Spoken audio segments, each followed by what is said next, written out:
Hi, welcome to Kiran TV news. Pawan Kalyan గారు మరోసారి తన దాతృత్వాన్ని చాటుకున్నారు. భారీ విరాళాన్ని అందించారు. ఇదేమి పవన్ కళ్యాణ్ గారికి కొత్తేమీ కాదు. కాకపోతే అధికారంలోకి వచ్చిన తర్వాత ప్రభుత్వం ఉంది కదా, ఆయన చేతిలో అధికారం ఉంది కదా, ఖచ్చితంగా ప్రభుత్వ నిధులను వినియోగించవచ్చు, ఆయన సొంత నిధులు వినియోగించాల్సిన అవసరం లేదని భావించాను. నాలాగే చాలామంది అనుకుని ఉంటారు. కానీ ఆయన దాతృత్వం ఎక్కడా ఆగలేదు.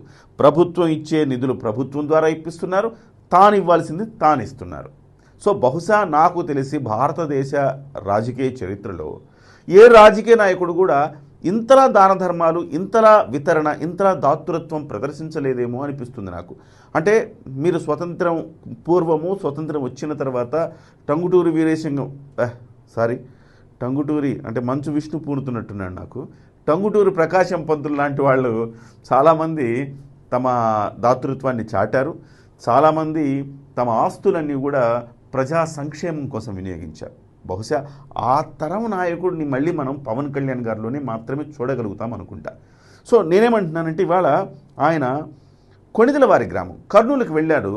కర్నూలుకి వెళ్ళి ఫామ్ పాండ్స్ అని, ఆ ఫామ్ పాండ్స్ దానికి సంబంధించిన శంకుస్థాపన కార్యక్రమం ఏదో సంథింగ్ దానికి వెళ్ళినప్పుడు అక్కడున్న స్థానిక ఎమ్మెల్యే చెప్పారట, ఏమండి మీ పేరుతో కొణిదెలవారి గ్రామం అని ఒకటి ఉందండి, ఇక్కడ మౌలిక వస్తువులు లేవు ఆ గ్రామంలో, మీరు ఏదైనా సాయం చేస్తే బాగుంటుందన్నారు. బహుశా ఆయన కూడా అనుకుని ఉంటాడు ఏంటంటే, ప్రభుత్వం నుంచి నిధులు విడుదల చేస్తే గ్రామీణాభివృద్ధి నుంచి ఆ గ్రామాన్ని అభివృద్ధి చేసుకోవచ్చు అని అనుకొని ఉండొచ్చు ఆయన. కానీ పవన్ కళ్యాణ్ గారు అనూహ్యంగా నా పేరుతో ఉందా, మా ఇంటి పేరుతో ఉందా గ్రామం అనేసి ఖచ్చితంగా అని చెప్పి 50 లక్షల రూపాయల విరాళాన్ని ప్రకటించారు. ఆ 50 లక్షల రూపాయల విరాళాన్ని నిన్న తాజాగా ఆయన నంద్యాల జిల్లా కలెక్టర్ రాజకుమారి గారికి పంపించారు. సో కొణిదెల గ్రామాభివృద్ధికి 50 లక్షల వ్యక్తిగత నిధులు అందజేత. ఇదేమీ కొత్త ఏం కాదండి పవన్ కళ్యాణ్ గారికి. ప్రభుత్వంలోకి వచ్చిన తర్వాత కూడా ఆయన ఏం చేశారు, వరదలు వచ్చినాయి విజయవాడకు. వరదలు వస్తే తెలంగాణ ప్రభుత్వానికి ₹1 విరాళం ఇచ్చారు, ఆంధ్రప్రదేశ్ ప్రభుత్వానికి ₹1 విరాళం ఇచ్చారు. తను గ్రామీణాభివృద్ధి శాఖ మంత్రి కాబట్టి 400 గ్రామాలు పాక్షికంగా దెబ్బతిన్నాయి కాబట్టి ప్రతి గ్రామానికి ₹1,00,000 చొప్పున ₹4 కోట్ల విరాళం ఇచ్చారు. మరి అక్కడితో ఆపారా? మొన్నటికి మొన్న రైల్వే కోడూరులో ఒక పాఠశాల విద్యార్థులు తమకు గ్రౌండ్ లేదు అంటే తన వ్యక్తిగత నిధులు ₹60 లక్షలతో పాఠశాలకు గ్రౌండ్ ఏర్పాటు చేసి ఇచ్చారు.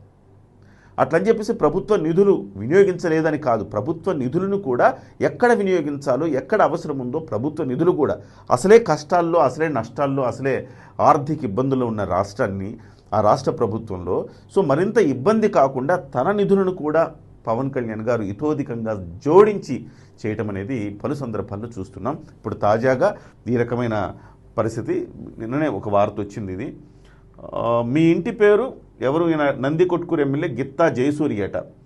ఆయన నియోజకవర్గ పరిధిలోని కొణిదెల గ్రామం గురించి పవన్ కళ్యాణ్ గారికి తెలియజేశారు. మీ ఇంటి పేరు కలిగిన కొణిదెల గ్రామం ఉంది, మౌలిక సదుపాయాలు లేక ప్రజలు ఇబ్బంది పడుతున్నారు, అభివృద్ధికి సహకరించండి అంటూ పవన్ కళ్యాణ్ని అభ్యర్థించారు. దీంతో వెంటనే స్పందించిన డిప్యూటీ సీఎం తన ఇంటి పేరుతో ఉన్న గ్రామాభివృద్ధికి సహకరిస్తానని హామీ ఇచ్చారు.